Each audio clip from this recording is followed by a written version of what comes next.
खासदार संजय राऊत यांनी केलेल्या आणखी एका गौप्यस्फोटाची। राज ठाकरेंकडून मला आधाराची गरज होती असं वक्तव्य संजय राऊत यांनी केलेलं आहे।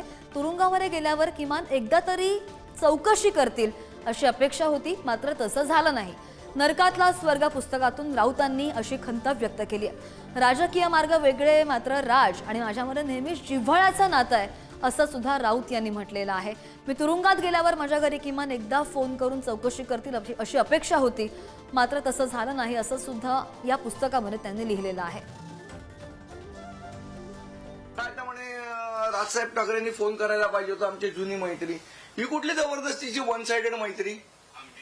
ते तर म्हणत नाहीत की माझे मित्र आहेत संजय राऊत, हेच आपले रोज बोलतात की ते माझे मित्र आहेत, ते माझे मित्र आहेत म्हणून। मान न मान माहिती आहे, मेहमान सारखं झालं ते। बरं, तुम्हाला असं वाटतं की लोकांनी तुम्हाला सहानुभूती द्यायला पाहिजे होती? जेव्हा उद्धव ठाकरे मुख्यमंत्री होते तेव्हा 16,000 केसेस आमच्या महाराष्ट्र सैनिकांवर टाकल्या, तेव्हा तुम्हाला वाटलं नाही का? तेव्हा लाज नाही वाटली संजय राऊत ना की आपण खोट्या केसेस टाकतोय लोकांवर? ते